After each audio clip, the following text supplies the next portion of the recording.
Bem, boa noite, meus irmãos, boa noite, minhas irmãs. Nós estamos aqui na Sociedade de Estudos Espíritas Francisco de Assis, hoje, dia 10 de junho de 2026. E nesse horário, das 19h40, nós estudamos essa obra, O Sermão do Monte, de Cláudio Fajardo, né? É o mesmo livro que fala do Sermão da Montanha, só que esse é o Sermão do Monte. O autor Cláudio Fajardo. Esse livro maravilhoso.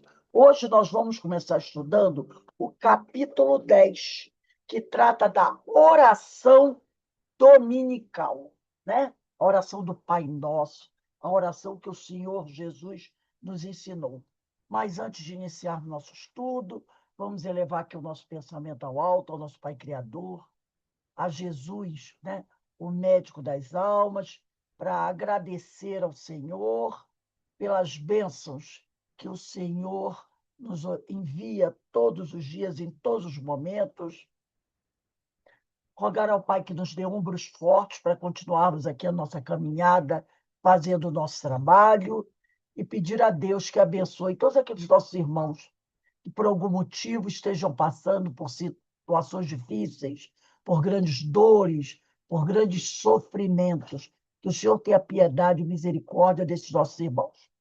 E assim, envolvidos por essas bênçãos que vêm do alto, e do coração do Pai, do coração dos amigos espirituais que se reúnem conosco para participar dos estudos, né, esses nossos mentores e amigos, pedir a todos que nos dê a permissão para iniciarmos, nesse momento, o estudo da noite. Graças a Deus.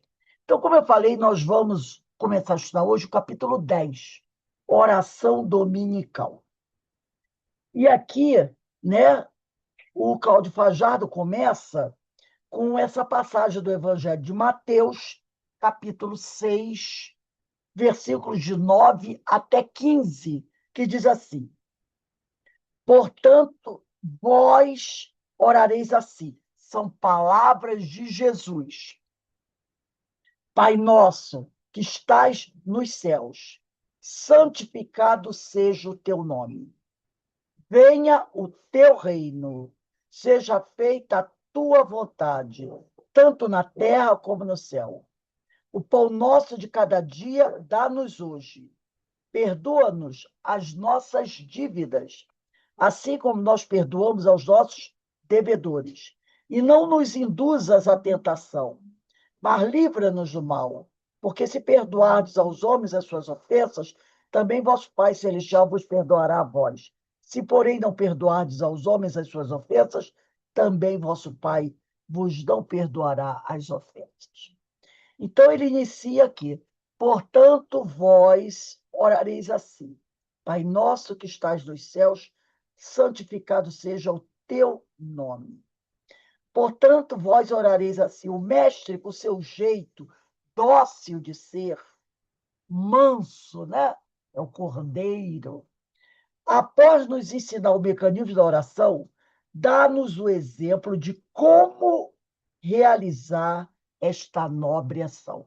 Então, nós vamos entender aqui como é que nós devemos orar, mas lembrando que nós temos que refletir sobre a oração. Porque às vezes a gente faz a oração do Pai Nosso, né? E atropela tudo, atropela as frases. Às vezes a pessoa nem sabe orar direito. E Jesus falou: não é assim que se ora. Essa foi a única oração que Jesus deixou para nós. Tá? Isso a gente precisa lembrar. Foi a única. Ele não deixou nenhum outro tipo de oração. Ele deixou essa. Então, se o Mestre nos deixou essa oração, é para a gente refletir um pouquinho sobre ela, né? Da importância que ela tem. Porque existe por aí inúmeras orações. A Igreja Católica mesmo criou várias orações, né? Salve Rainha, fez um adendo para Ave Maria, porque a Ave Maria, que é a saudação de Isabel para Maria, quando Maria vai chegando na casa dela, só tem uma parte. A segunda parte, quando diz Salve Maria, Mãe de Deus, isso foi da igreja. Essa parte foi da igreja. Porque a primeira parte, a saudação é essa. Ave Maria, cheia de graça. Ave quer dizer salve, né? Ave Maria, cheia de graça. O Senhor é convosco. Bendita sois vós entre as mulheres, e bendito é o fruto que carregas no ventre, né? Então, essa é a oração da Ave Maria. Foi essa a saudação de Isabel. Agora aquele outro. Santa Maria, Mãe de Deus. Opa! Botou Mãe de Deus. Maria não é Mãe de Deus. Jesus não é Deus. Então, essa segunda parte da Ave Maria já foi criada pelos homens. E outra, né? Salve Rainha, crê em Deus Pai, tudo isso aí foi criado pelos homens, pela igreja. A única oração que nós temos é a que Jesus ensinou, né? Vamos orar assim.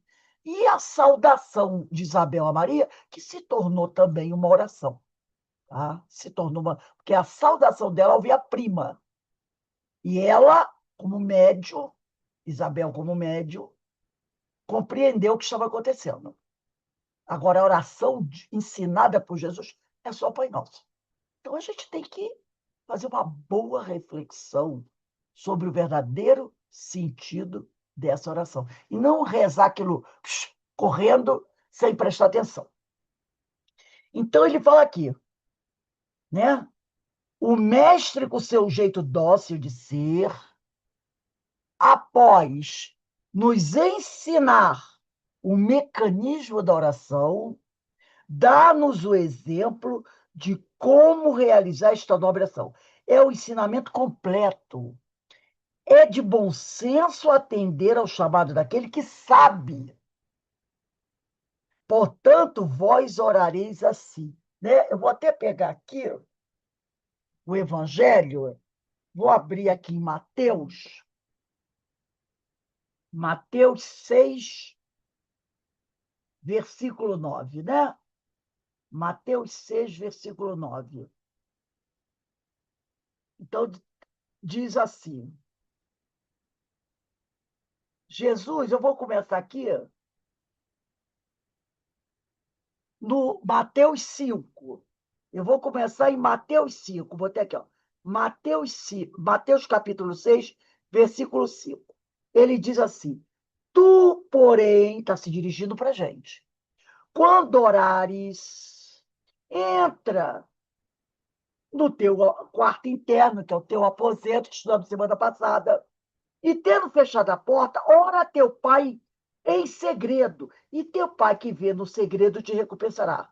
Orando, porém, não useis de vãs repetições como os gentios, pois pensam que com palavras excessivas serão atendidos. Com palavreado excessivo serão atendidos.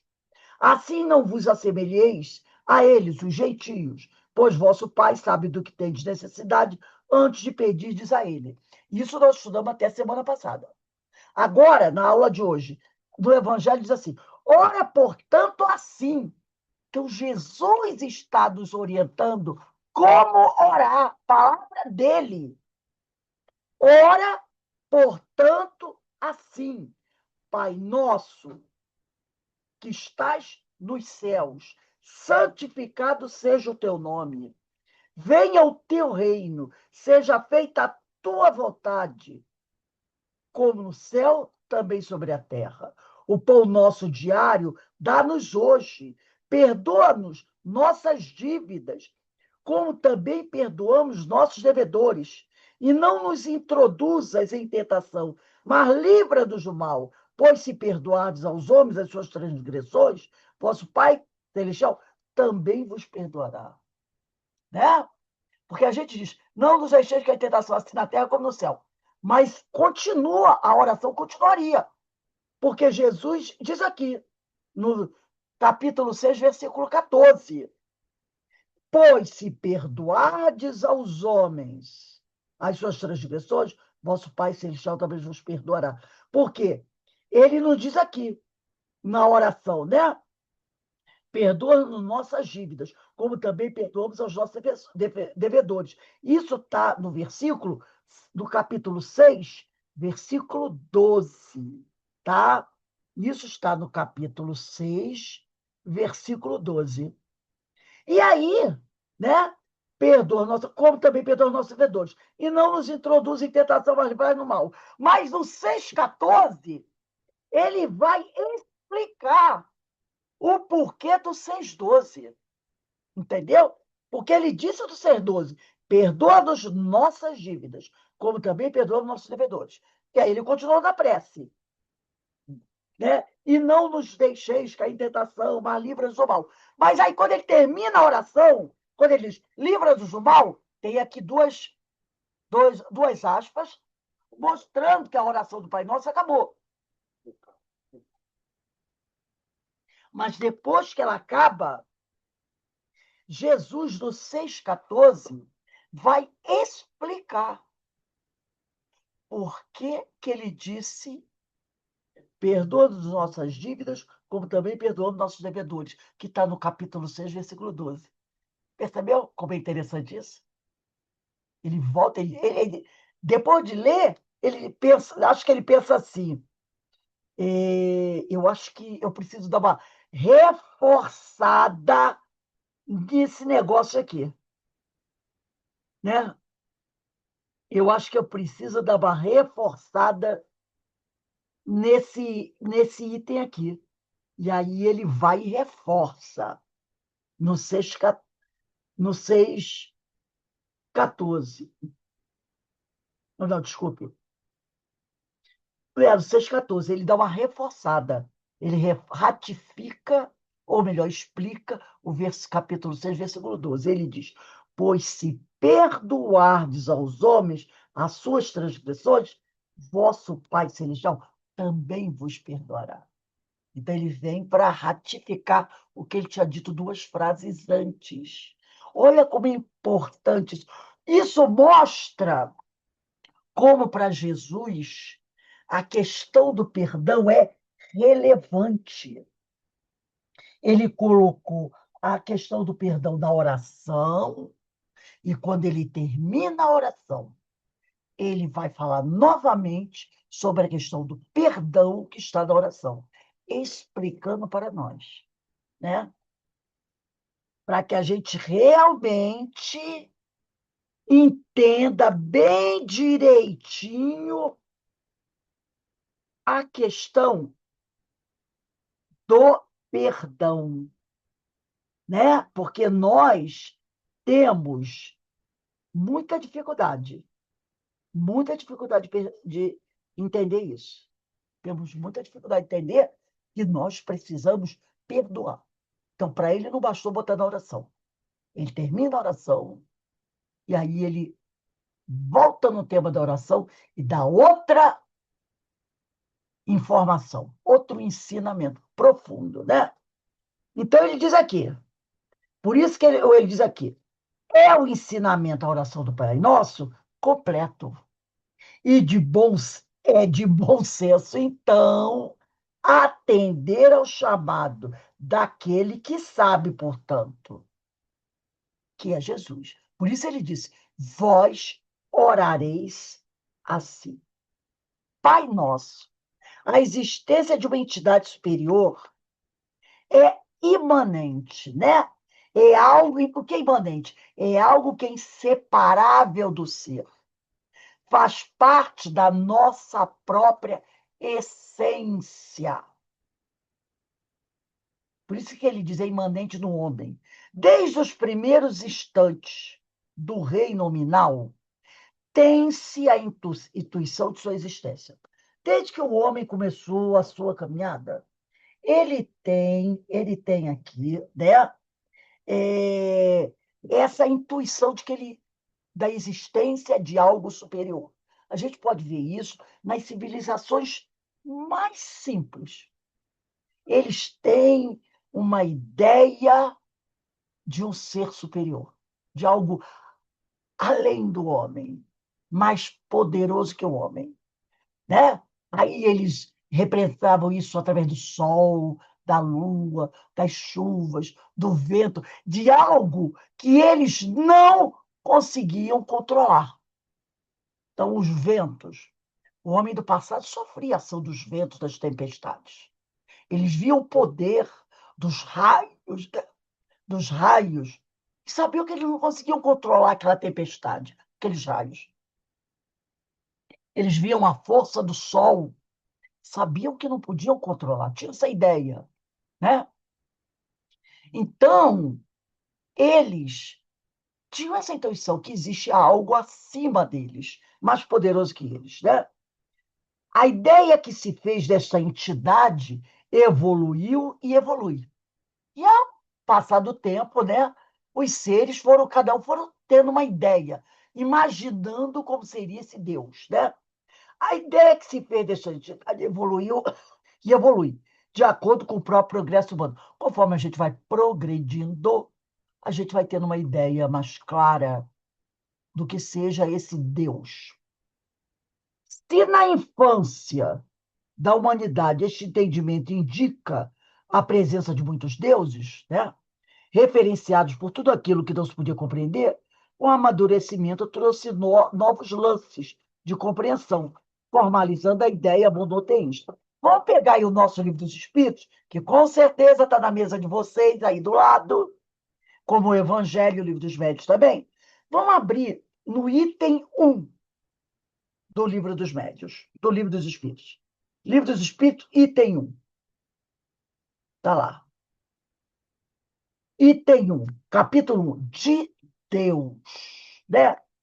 Denise, lê para a gente a questão número 1 de O Livro dos Espíritos. Liga aí teu microfone e lê para a gente o item 1 do Livro dos Espíritos.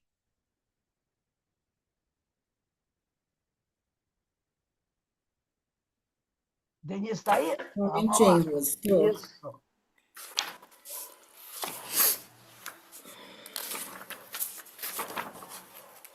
Peraí que eu não me achei. Eu já disse, sabia, do capítulo 1, item 1, certo? Isso. Que é Deus? Eu já tinha feito a pergunta, mas eu peguei o livro para...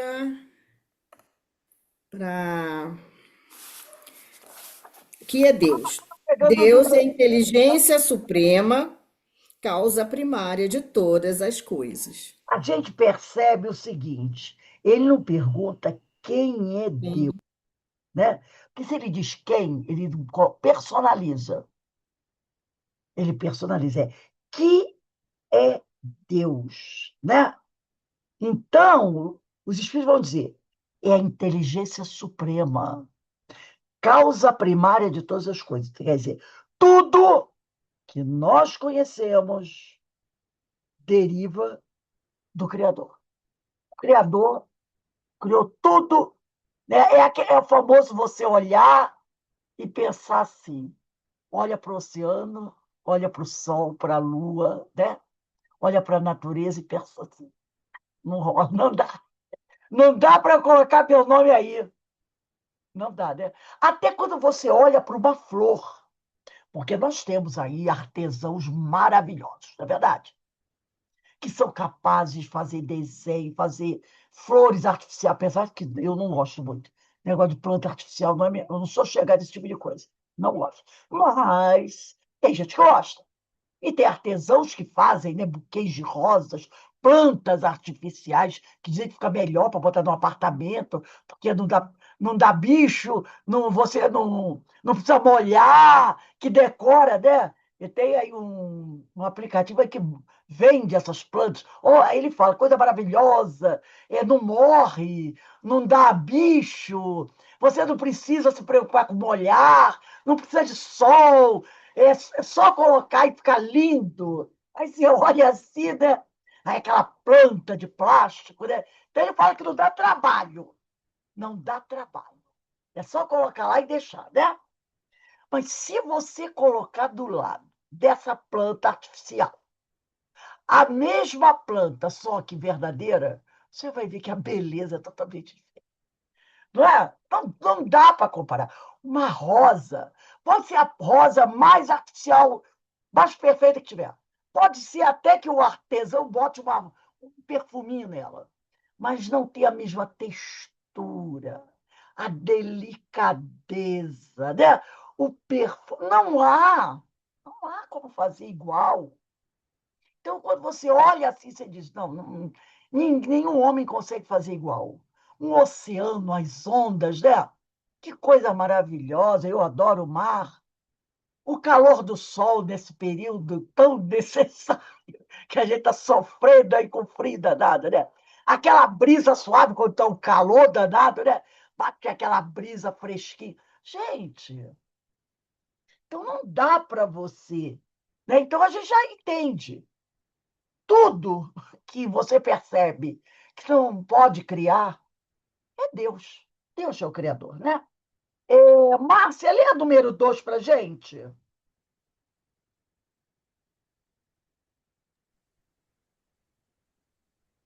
Que se deve entender por infinito, o que não tem começo nem fim, o desconhecido.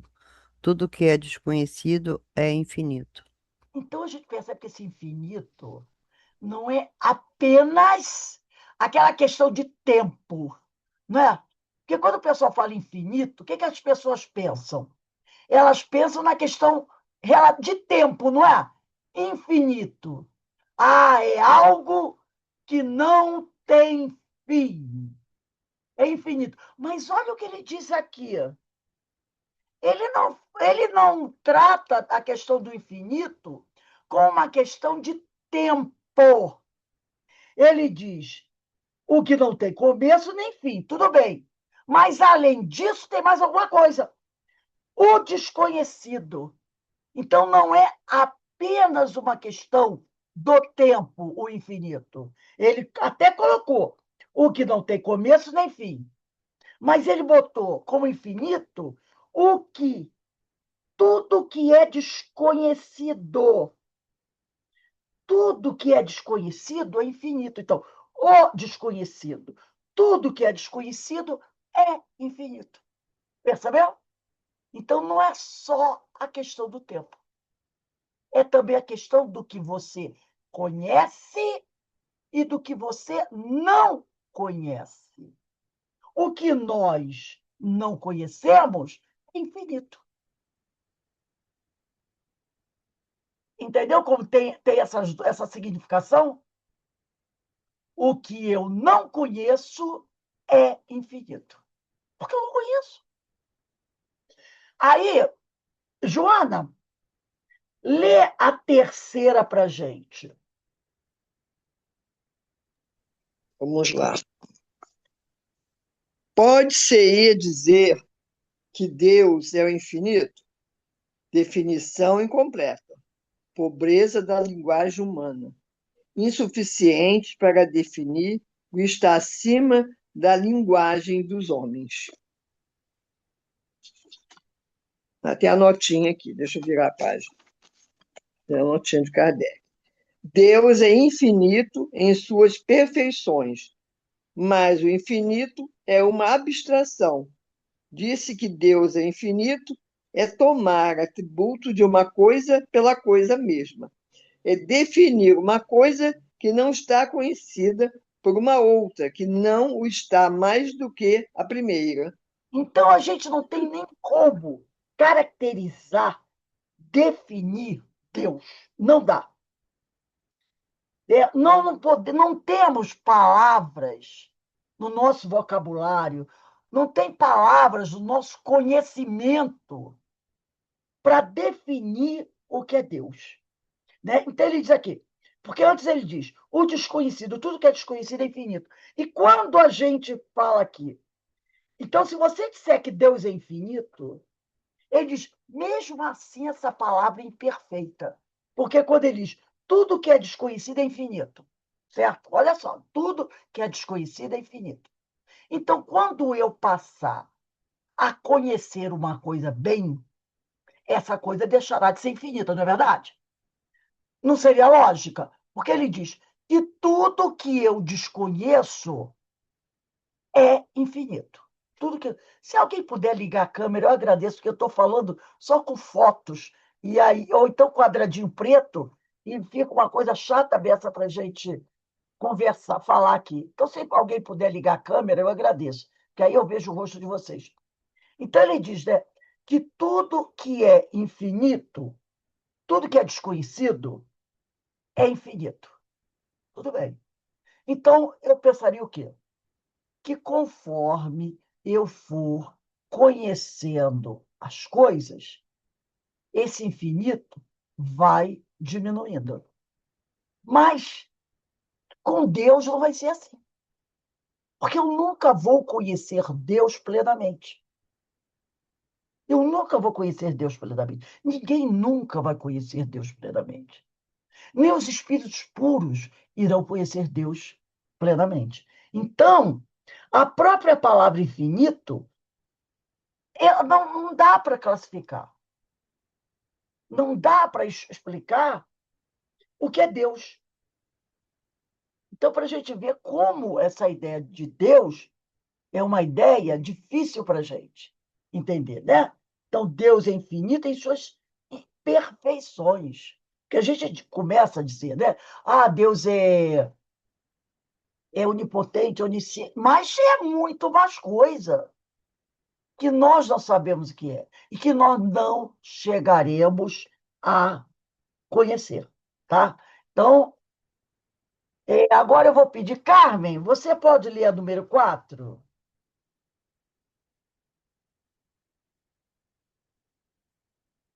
Carmen, tá aí?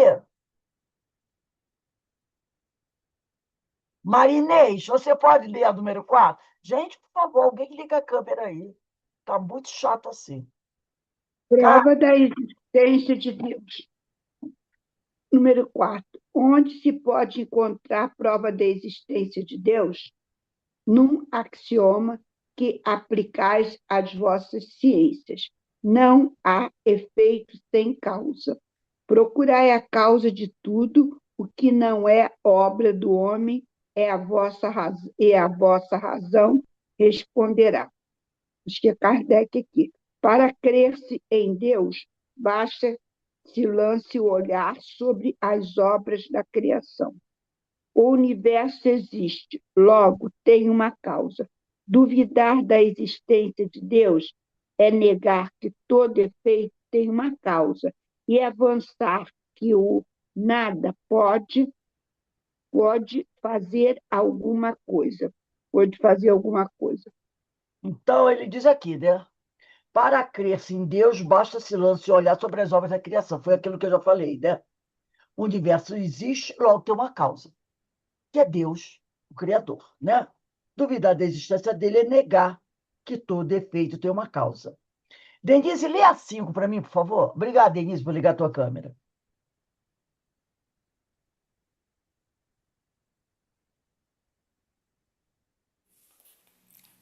Que dedução se pode tirar do sentimento instintivo que todos os homens trazem em si da existência de Deus? A de que Deus existe, pois de onde lhes viria esse sentimento se não tivesse uma base? É ainda uma consequência do princípio, não há efeito sem causa. Márcia, lê a 6 para gente.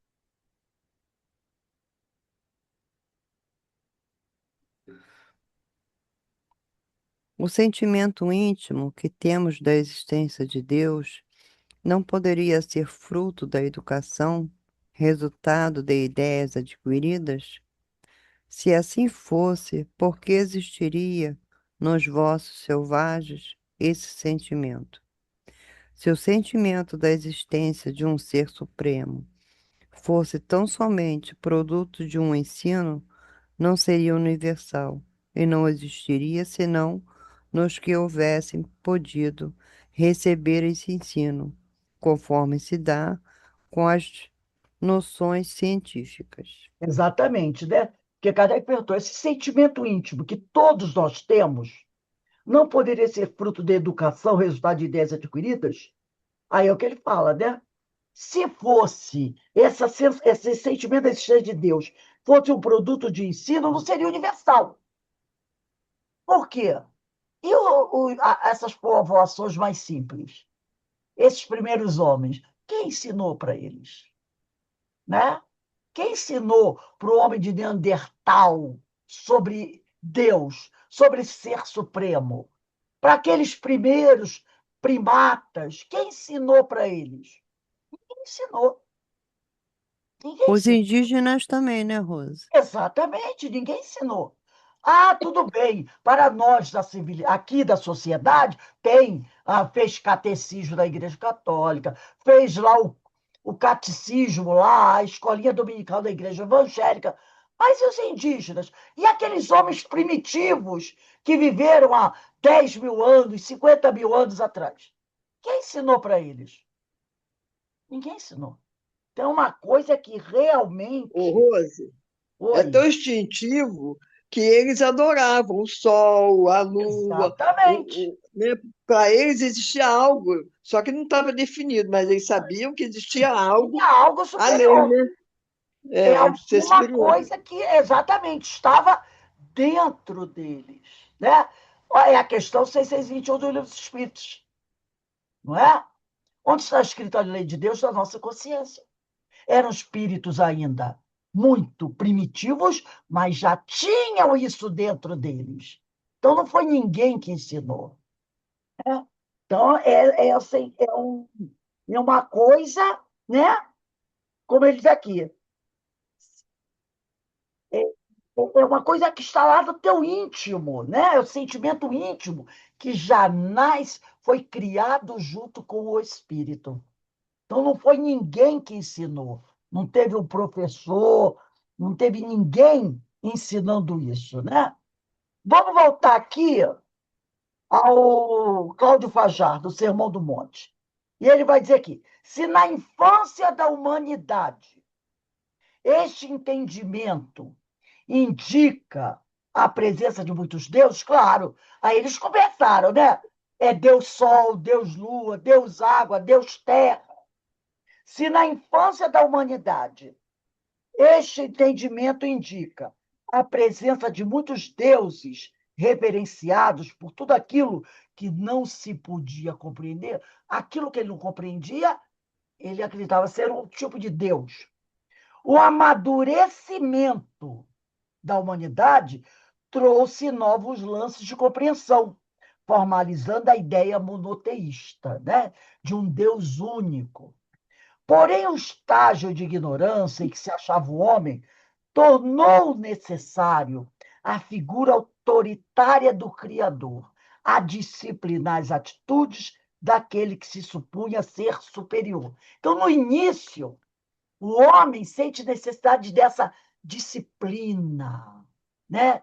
De algo para organizar, para dar a ele mais um tipo de segurança. Então, esse Deus é apresentado para os homens, né?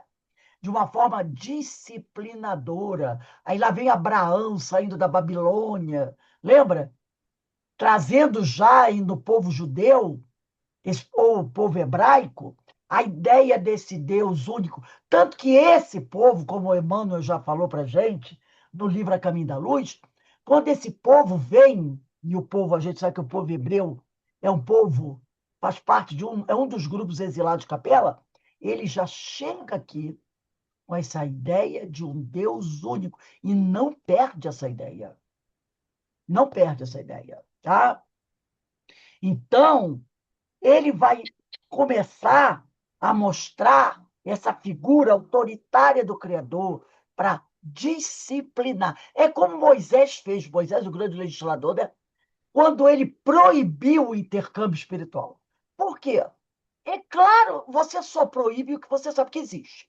Ninguém proíbe o que não existe, é loucura.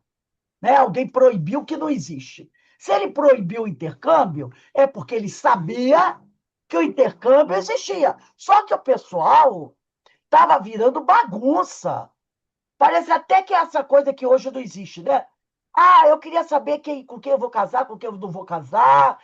Eu queria saber se eu vou ser feliz, se eu não vou ser feliz.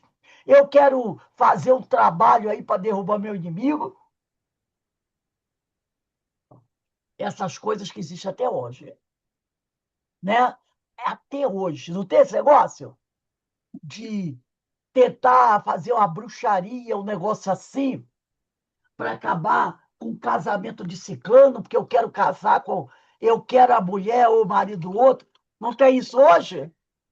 Ah, aquele sujeito lá é meu companheiro de trabalho, mas eu não gosto dele, eu quero que ele perca a vaga dele, para a vaga dele. Aí o pessoal não vai buscar através do intercâmbio? Claro que vai, a gente sabe que isso existe. A gente sabe que isso existe. Eu não gosto dela, eu não gosto dele, eu quero matá-lo, eu quero destruí-lo, eu quero. Isso existe até hoje. Ô, Como existe. Rose, Oi. se você vier aqui no cruzamento da Rio Grande com a ligação, você fica impressionada da quantidade de oferenda que tem ali. É uma coisa impressionante, entendeu? Então, Exa- é aquilo ali, as pessoas continuam em pleno 2026. Menina, é uma quantidade tão grande que parece um mar de urubu, E ali é uma porque os bichos vêm encruzilhada, né? comer. É uma É, encruzilhada. mas Então, é muita coisa, eu fico impressionada. A Columbi vem limpa, não dá 2 dias, tá aquele mar de coisa. e aí eu pergunto, quantos negócios daquele são para o bem e quantos são para o mal? A gente sabe que tem. A gente sabe que tem, né? Inclusive, tem grupos espiritualistas que são especialistas nesse negócio de fazer o mal. Porque tem clientela. E tem clientela. Porque se não tivesse clientela, eles iam ficar fazendo o quê? Mas tem clientela. Então, quando Moisés proíbe, é porque estava demais esse tipo de coisa. Então, como o povo era monoteísta, eles vão acabar com esse negócio. Vão parar. E ele proíbe o intercâmbio. Ele proíbe o intercâmbio, né? Então, aí vem aquela ideia, né? Deus castiga para enquadrar todo mundo, colocar o pessoal ali, ó, com medo. Então, Deus, esse Deus inicial, é um Deus que cobra, é um Deus que castiga, né? Não tem essa ideia de Deus Pai amoroso, como Jesus apresentou na segunda revelação. A primeira revelação, ela traz esse Deus, né, punitivo. Então tá lá. Mas, olha aqui, o estágio de ignorância em que se achava o homem tornou necessário a figura autoritária do Criador, a disciplinar as atitudes daquele que se supunha ser superior. Foi nesse instante que a figura do Senhor dos Exércitos, a gente vai encontrar essa Bíblia, né? O Senhor dos Exércitos fez-se urgente a representar a necessidade de justiça no encaminhamento do amor. Então, até hoje você tem lá Deus, na Bíblia, o Senhor dos Exércitos. E até hoje, em algumas instituições religiosas, você vê alguns companheiros falar sobre isso. O Senhor dos Exércitos. Meu Deus do céu, né? Então vamos imaginar Deus comandando um exército. Se você dissesse assim, é um exército de espíritos puros para fazer o bem, ainda vai. Mas não era com essa ideia que eles tinham. Era o Senhor dos Exércitos que avançava sobre os outros povos para dominar e tomar toda aquela área, né? Que era a terra prometida. Porém, o estágio da ignorância em que se achava o homem tornou necessária a figura autoridade do Criador a disciplinar as atitudes daquele que supunha ser superior. Foi nesse instante que a figura do Senhor dos Exércitos fez-se urgente a representar a necessidade de justiça no encaminhamento do amor. Chegada a uma condição de melhor compreensão dessa sociedade, eis que surge, com o enviado maior da divindade, que é Jesus, a ideia do Deus Pai, totalmente diferente da ideia do Deus Senhor dos Exércitos, da época de Isaac, Abraão, Jacó, Moisés. Jesus fala de Deus Pai, né? A partir de então, Deus deixou de ser sinônimo de imparcialidade, de vingança, de autoritarismo, para expressar-se como justiça, amor e caridade.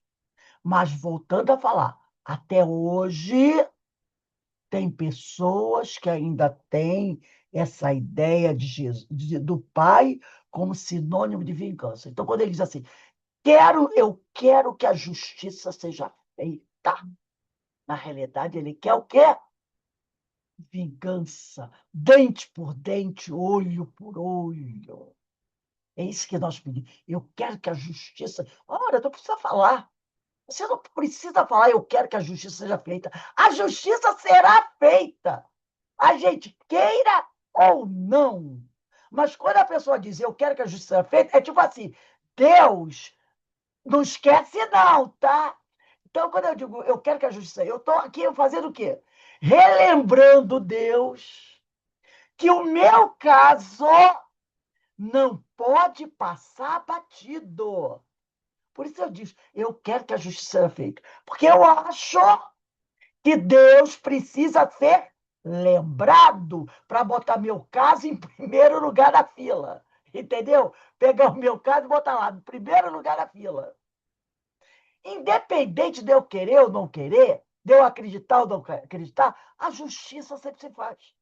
Eu não preciso falar, Senhor, lembra, né? Eu quero, não precisa.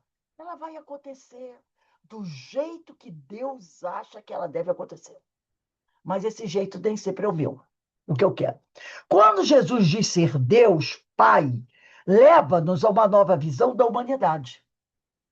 Pai nosso, afirma ele, mostrando-nos toda a sua humildade, colocando-se no mesmo nível de todos nós. Pai nosso, ele está no meio de nós. Jesus está no meio de nós. Então, o Pai, que é dele, também é o meu Pai.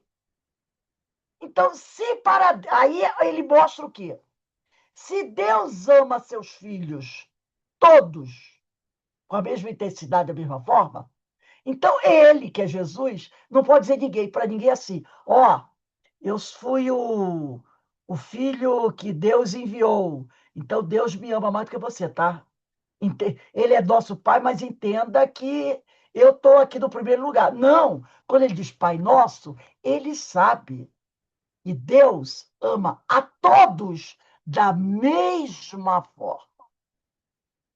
Então, Deus não tem preferência. Deus não ama mais Jesus do que aquele criminoso. Ele sabe sim, Deus sabe sim, em quem ele pode, entre os filhos que ele ama, quem ele pode confiar mais e quem ele pode confiar menos. Isso ele sabe, né? Eu posso confiar mais nesse filho porque ele está mais, ele se fez mais preparado. Não fui eu que fiz o filho preparado. Esse filho se fez mais preparado. O outro ainda não se fez preparado, mas um dia vai estar lá.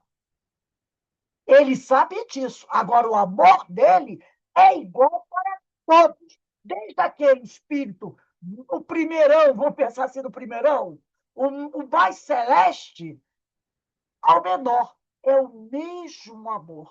Então, quando ele diz aqui, Pai Nosso, afirma ele, Jesus, mostrando-nos toda a sua humildade, se colocando no meio da massa, podemos dizer assim, né? Colocando-se no mesmo nível de todos nós em relação ao amor de Deus. Além disso, se Deus é Pai de todos, como consequência, somos todos irmãos. Se tivéssemos o entendimento, isso é uma verdade, se tivéssemos o entendimento do real significado dessa condição de sermos todos irmãos, filhos do mesmo Pai, e estando todos no mesmo nível em relação ao amor de Deus para conosco, só isso já nos auxiliaria e em muito. Por quê? Porque nós não teríamos esse problema com os outros irmãos, né? Quando não resolvesse todos os nossos problemas, poderia não resolver. Pelo menos evitaria que nós criássemos problemas para nós mesmos. Poderia não sanar tudo, porque a gente ainda tem muito que andar, mas pelo menos evitaria que a gente criasse um problema grave para nós mesmos. E aqui eu vou compartilhar um texto de um livro. Eu não sei se vocês conhecem, eu não conhecia esse livro. É um livro do Chico Xavier, pelo Espírito Emmanuel, chamado Canais da Vida, né?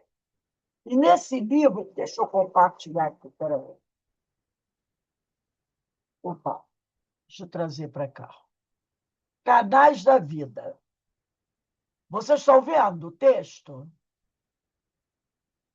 Nesse livro, Canais da Vida, de Chico, pelo Espírito Emmanuel, Emmanuel vai falar de Deus. Ele diz assim: Deus nosso Pai.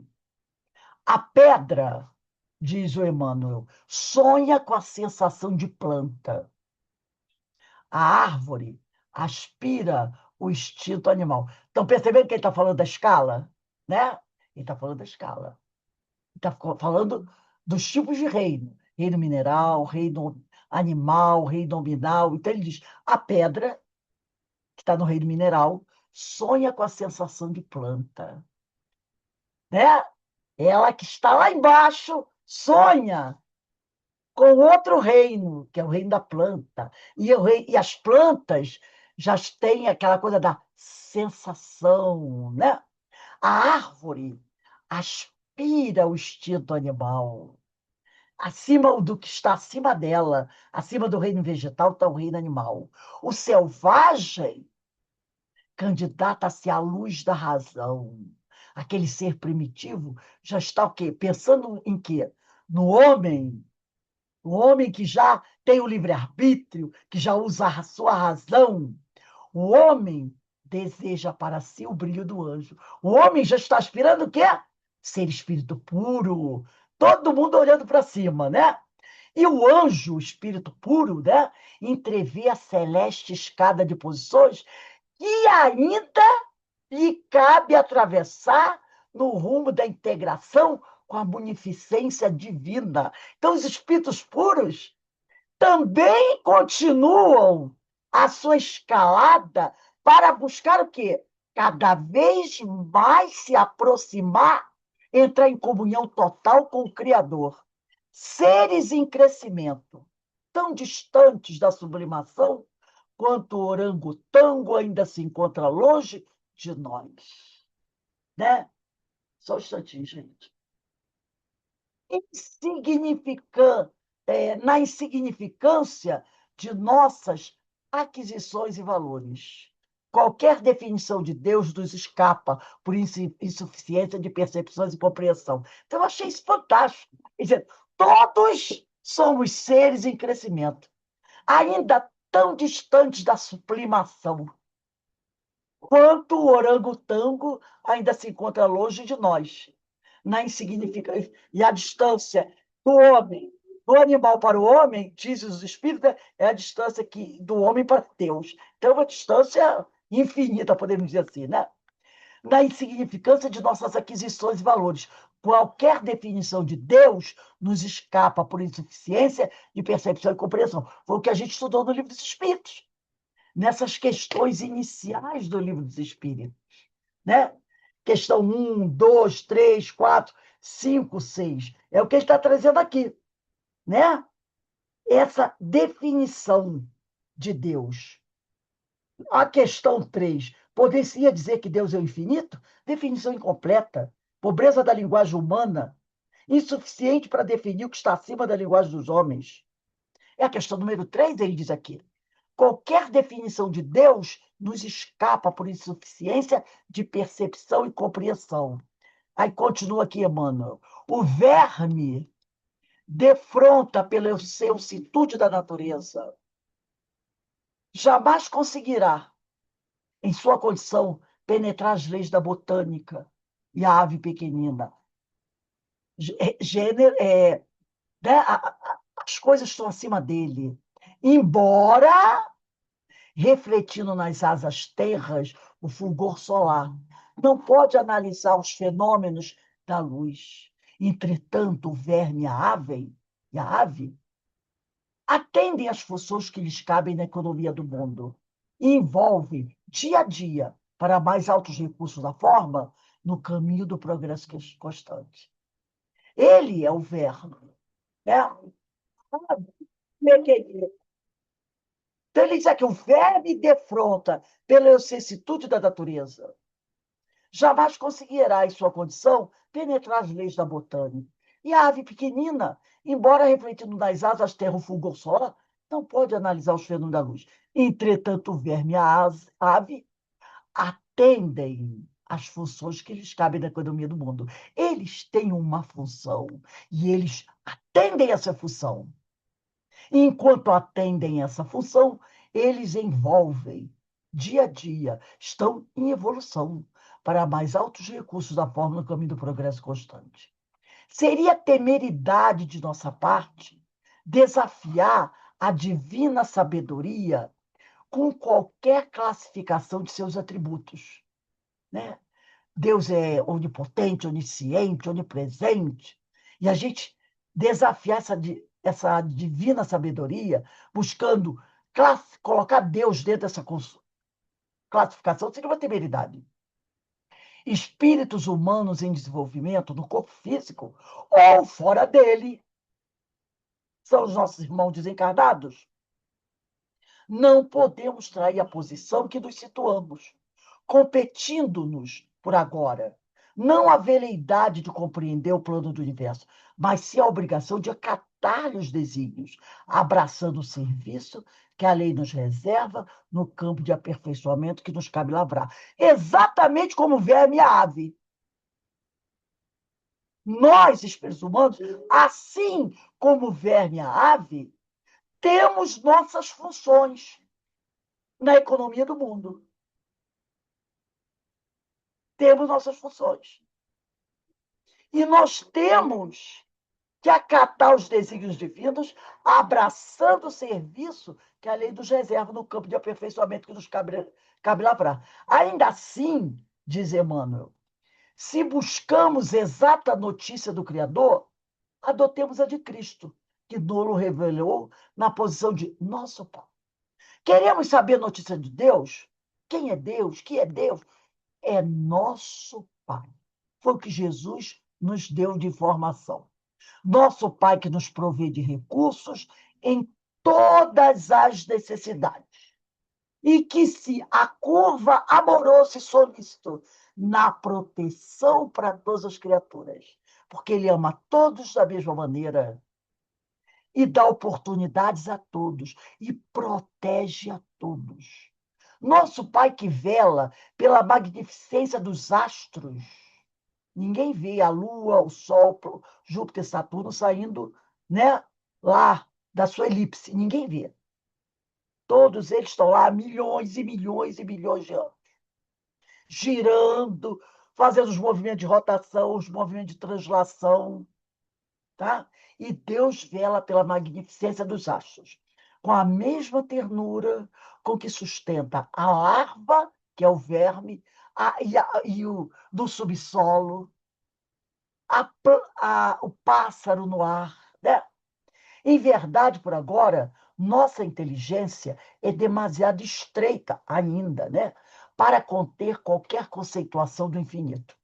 Lembra que ele falou? O que eu aqui foi perguntado, né? Nessa questão número 2. Questão número 2 do Livro dos Espíritos. Se deve entender por infinito o que não tem começo nem fim. 2 pontos. O desconhecido. Tudo o que é desconhecido é infinito. Então, e aí ele diz, em verdade, por agora, nossa inteligência ainda é demasiado estreita para conter qualquer conceituação do infinito. Né? Nós ainda não conseguimos entender o que é isso. Cabendo-nos por bênção e honra o trabalho incessante do bem para a libertação e aprimoramento de nossas possibilidades virtuais. É isso que nos cabe, trabalhar pelo nosso progresso.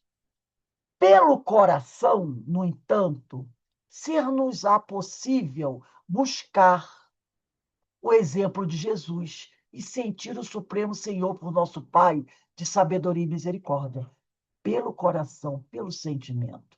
Através do amor, a estrela se comunica com o grão de areia. E se a gota do oceano não lhe pode medir a extensão e a grandeza, traz consigo, na intimidade da própria estrutura, o gosto característico do mar. Eu achei isso lindo, né? Através do amor, a estrela se comunica com o grão de areia. E se a gota do oceano não lhe pode medir, quer dizer, a extensão e a grandeza, né, da estrela, ela traz consigo, essa gota do oceano, na intimidade da própria estrutura, o gosto característico do mar. Então, nesse livro, Canais da Vida, né, nós vamos encontrar esse texto maravilhoso de Emmanuel, Deus, nosso Pai. Vamos continuar aqui com o livro Sermão do Monte de Cláudio Fajardo. Qual o pai que aprova a dissensão entre os filhos? Dissensão é briga, litígio, né? Qual é o pai? Qual genitor que não quer o melhor para os seus? Assim, ter Deus como pai é, no mínimo, realizar a união de todos em bases de sincero amor. É confiar na providência, é saber que tudo que nos acontece é para o bem e é o melhor que poderia ser feito em nosso favor. Deus é Pai e nos favorece sempre, colocando-nos diante de situações as mais proveitosas para os níveis atuais de nossas necessidades. Né? Então, Deus é isso que nós temos que acreditar, que Deus é Pai e nos favorece sempre, colocando-nos diante de situações as mais proveitosas para os níveis atuais de nossas necessidades. Diante de tal raciocínio, é preciso meditarmos bem, antes de repetir com o mestre, o Pai Nosso. Então, ele está dizendo, pensa bem, né? Para você ter a ideia perfeita, ou a melhor que você pode ter, sobre o que é do que é o Pai Nosso, que está nos céus. O Deus Pai é também o Deus perfeição. Está em todos os lugares onde vige suas imutáveis leis. Está nos céus, mas também na terra. Onde quer que haja uma criatura, qualquer em estado de sintonia com ele, ali ele estará. Se nós estivermos em sintonia com o Pai, ele ali estará. Então, é preciso estabelecer essa sintonia. Estará em nós sempre que estivermos com ele, vivenciando nas faixas do entendimento maior seu sublime amor. Santificado seja o seu nome. Santificar é tornar santo. Depois eu vou pedir para vocês pegarem o Evangelho. Santificar é tornar santo. Tornar digno de veneração e respeito. Sublimar, verificar. Sublimar, glorificar. A expressão teu nome refere-se a toda a criação. Vamos pegar aí, que com certeza está com vocês, porque eu sempre peço, Evangelho, Livro dos Espíritos, Livro dos Médiuns. Vamos pegar aí o Evangelho segundo o Espiritismo, no capítulo 28 das preces espíritas. Vamos dar uma olhada no item 3, capítulo 28. Item 3. É o último capítulo do Evangelho segundo o Espiritismo, tá? Capítulo 28, item 3.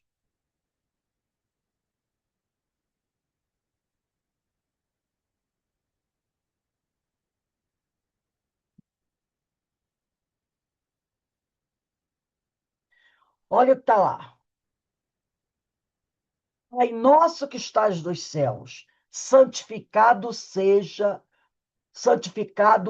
o teu nome. Então está assim no Evangelho, capítulo 28, item 3.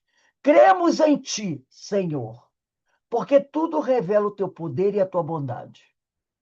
A harmonia do universo dá testemunho de uma sabedoria, de uma prudência e de uma previdência que ultrapassam todas as faculdades humanas.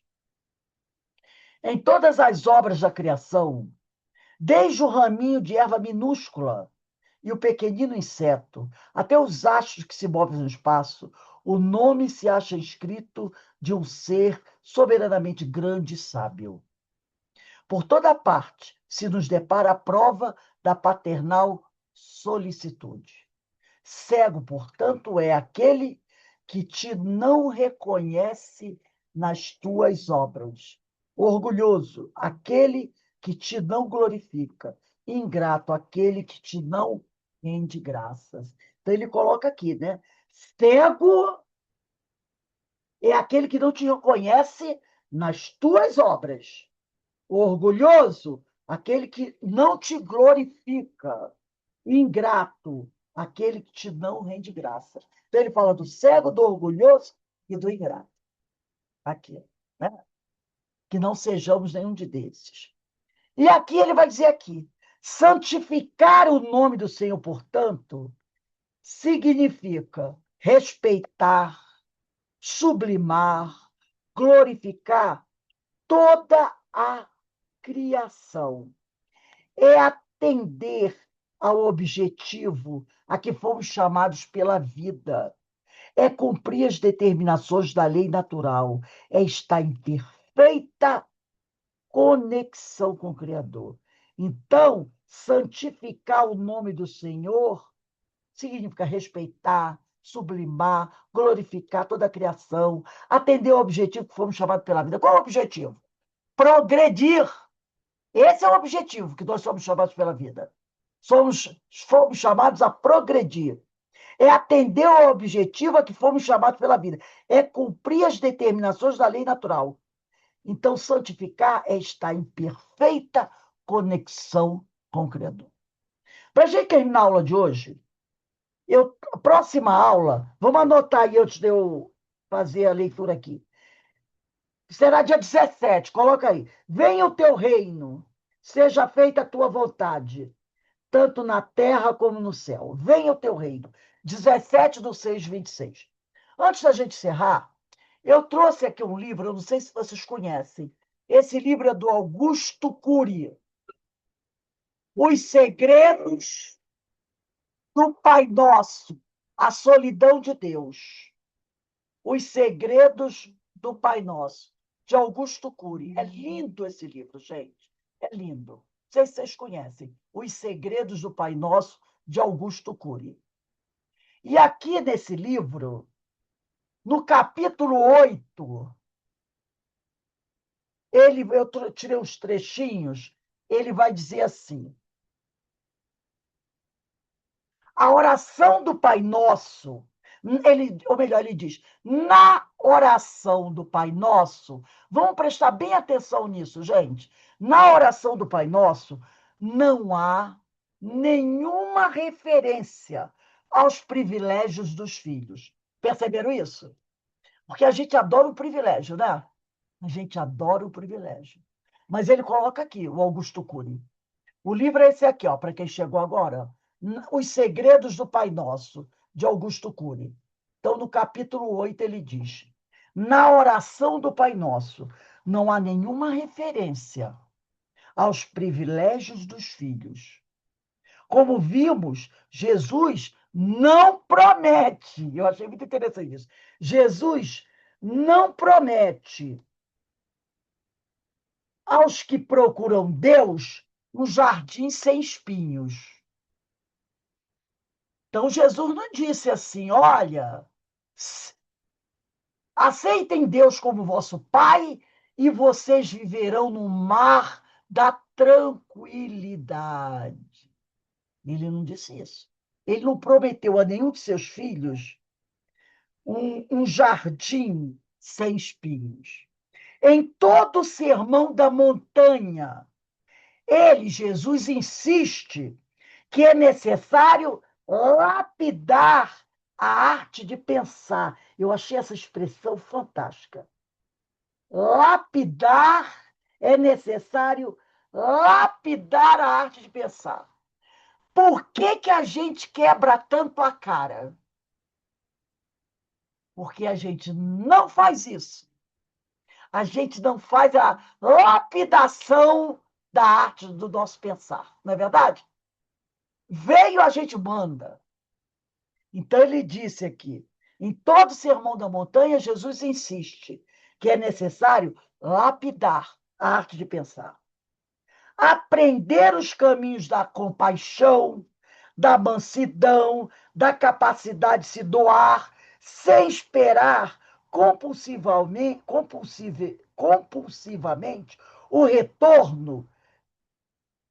Ele fala, vamos ser compassivos, né? Mansos, vamos nos doar, sem esperar o toma lá da cá. Ele fala do sermão também da superação da ansiedade, do perdão. Falamos isso aqui na oração do Pai Nosso, do perdão. Ele fala também no sermão do desprendimento das ofensas. Deixa para lá. Nada de buscar vingança. Da conquista de uma emoção livre e apta para amar, inclusive os que nos frustram. Amai os vossos inimigos. Ele fala também sobre tudo isso. Continua Augusto Cury. Tanto na trajetória dos ateus, como na dos que aderem a uma religião, não há caminhos planos.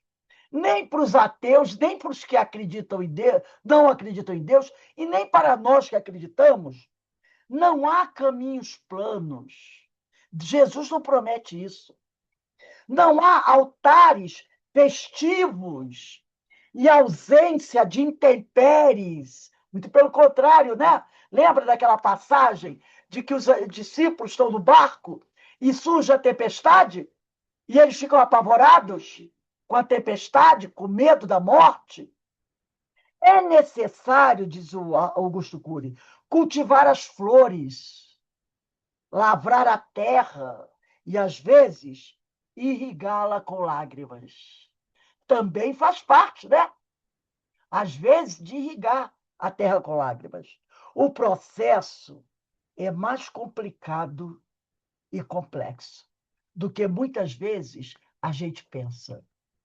Não basta se entregar à natureza para cultivar os caminhos da vida.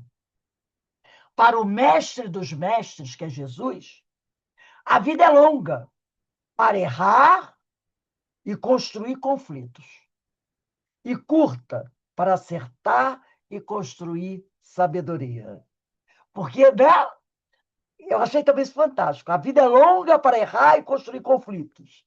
Porque a gente, né, há quanto tempo a gente está aí tropeçando, se equivocando, né? Então, a vida é longa para errar e construir conflitos, e curta para acertar e construir sabedoria. Jesus estimulava uma espiritualidade que promove a saúde mental e o prazer de viver, que estimula as funções mais importantes da inteligência, a troca de experiências, a capacidade de pensar antes de agredir, a capacidade de pensar antes de agredir. Porque muitas vezes você não para pensar, você agride e depois acontece o quê?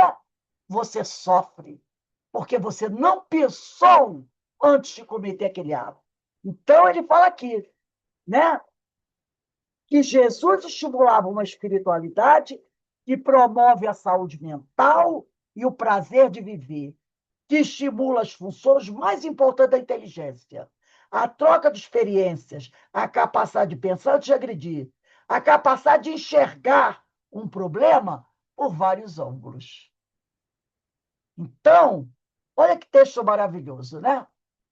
Tudo que Jesus nos trouxe no sermão e tudo aquilo que Jesus nos estimula a fazer até hoje. A capacidade de pensar antes de agredir e de enxergar um problema por vários ângulos. Porque quantas pessoas se deparam, às vezes, com um problema e ficam o quê? Presos àquele problema. Não olham para o lado. não buscam uma saída.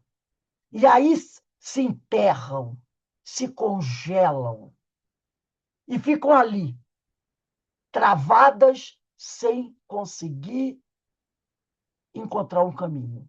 Então, ele fala aqui, ele diz aqui, Augusto Cury, né, que Jesus estimula as funções mais importantes da inteligência.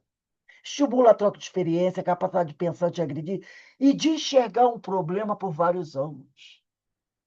Porque não existe só uma forma de você ver as coisas.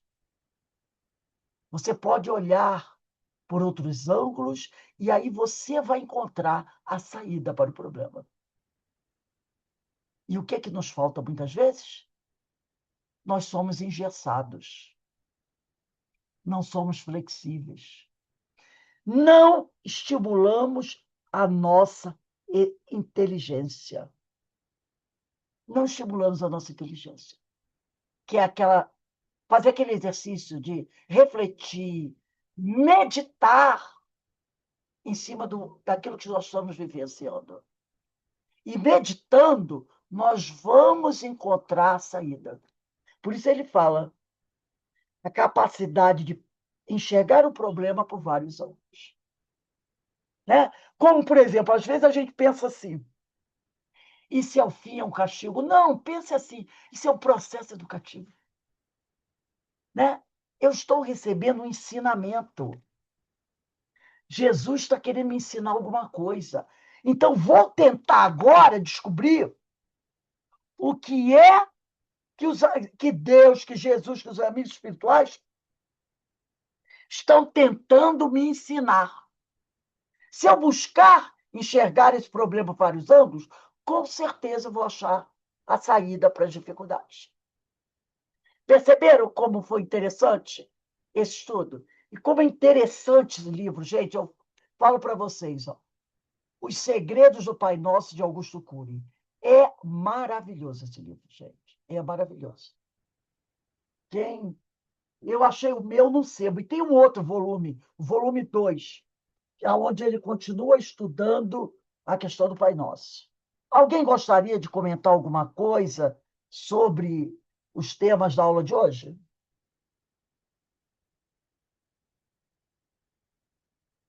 Ninguém tem nada para falar, gente? Vocês ficam muito assim, ó, gente. É sempre muito bom, né, Rose, a gente ler as interpretações a respeito do Pai Nosso para que a gente possa se esclarecer na mensagem de Jesus, não é? Porque muitas vezes a gente tem uma ideia do que ele estava falando, mas não é bem aquilo, né? Então, toda vez que a gente estuda, a gente é esclarecido em um ponto que a gente não tinha visto antes. Então, é preciso enxergar mesmo as coisas por vários ângulos, né? Vários ângulos. Porque às vezes a gente fica preso só naquela interpretação. Né? E a gente já entendeu, pelo menos já era para a gente entender, né, que os ensinos de Jesus não são apenas para um momento, eles são para a eternidade, para a eternidade. Então, o que a gente compreende numa época, a gente tem que entender que não está contido ali todo o ensinamento. Tem mais coisa tirada ali. E conforme a gente vai evoluindo, a gente vai conseguindo perceber um pouco mais. E a gente vai vendo. Hoje eu também gostei muito, porque eu não conhecia esses livros, os quais você falou, anotei aqui, achei de muita importância, né? Quando você foi lá no Livro dos Espíritos, também nessas questões, que você fez uma analogia, né, com essas questões de 1, 2, 3, da oração dominical, que eu achei importantíssima, esse livro do Chico e esse outro quando você foi nas preces também, porque, como você falou, nós temos uma ideia, e essa tem uma amplitude cada vez maior, né, porque é no infinito, porque é para sempre, né? E cada vez quando nós estudamos, né, o conhecimento já é visto de outra maneira. E esse último livro do Augusto Cury também achei excelente, porque tem uma conexão muito grande, uma visão que eu não conhecia, entendeu? Então, eu acho que foi muito gratificante para todos que participamos hoje desse estudo. Foi muito bom. Parabéns. Então a gente vai, né? A gente vai compreendendo a cada momento, né, que passa, o momento que a gente cresce um pouco mais, a gente vai conseguindo ver que o Sermão do Monte, os ensinos de Jesus, é muito maior do que a ideia que a gente tinha antes. E a gente aí entende o porquê que ele é o mestre dos mestres. Agora a gente vai começando a entender. Porque ele não trouxe o ensino para ficar 2000 anos atrás. É um ensino para nos acompanhar até nos tornarmos espíritos puros. Esse que é o detalhe. O conteúdo do ensino de Jesus vai nos acompanhar até nós estarmos lado a lado com ele, como espíritos puros. Então, tem muita coisa dentro desses ensinos. Aí a pessoa vai dizer assim, mas, meu Deus, ele viveu dos 30 aos 33. Como é que em 3 anos ele deixou uma bagagem que vai ficar para a eternidade? É fantástico isso, né, gente? É fantástico isso. É só a gente parar para pensar. É fantástico isso. Então, cada palavra de Jesus, cada versículo de Jesus é um ensinamento. Se você pegar um versículo de Jesus, cada palavrinha tem um significado profundo. Cada palavra. Cada palavra. E a E gente o tem. Sermão do Monte é uma coisa. Eu não tinha ideia que fosse assim. Dá para fazer uns 4, 5 livros desse mesmo livro, né? O Sermão do Monte é o conjunto dos ensinos É, de Jesus. mas E é muita precisou, e beleza, precisou, maravilhoso. e precisou que um homem de outra religião, que não era cristão, dizer aquilo, né? Se todos os livros religiosos do mundo desaparecessem, sobrasse esse livro, nada teria sido perdido em matéria de conhecimento para o homem se tornar um espírito perfeito. Nada teria sido É perfeito. pura Porque ali verdade. tem tudo que um espírito precisa para se tornar perfeito. Olha que coisa. E isso é uma análise de um homem que não era cristão. Tá? Então, é para a gente refletir. Bem, gente, a gente vai encerrando aqui o nosso estudo. Amanhã estaremos de volta, né, para o nosso estudo do livro Diversidade do Caribe, porque acho que só vai ter mais 2 aulas. Só vai ter a aula do dia 11 e 18, porque aí acho que vamos encerrar o livro do dia. Devemos encerrar dia 18, né? E dia 25 começaremos o estudo desse livro aqui, ó. Continuando falando de Jesus, as curas de Jesus. Acho que dia 25 de junho a gente começa o estudo dessa obra. Então, que Deus nos abençoe, que Deus nos fortaleça. E... Márcia, faz a nossa prece de agradecimento, minha amiga. Vamos agradecer ao nosso Pai, esse Pai de amor, de misericórdia, que está sempre nos abençoando, e agradecer por este curso maravilhoso, que toda quarta-feira é um manancial de conhecimentos, de aprendizado, onde vamos nos despertando para Jesus, para o nosso Pai, para a nossa evolução como espírito. Só temos a agradecer à Casa de Francisco, à nossa irmã Rose, que se esforça tanto a nos trazer todos esses cursos que acrescenta tanto dentro de nós. Obrigada, Pai. Obrigada, Jesus. E a toda a espiritualidade amiga e responsável por esse estudo. E assim damos por encerrado o estudo da noite de hoje. Graças a Deus. Graças a Deus. Bem, meus irmãos, uma boa noite para todos, de muita paz, de muita luz. O frio está chegando, né? Aqui. Eu vou passar aqui para você, Denise. Um bom trabalho para vocês. Que Deus abençoe a todos.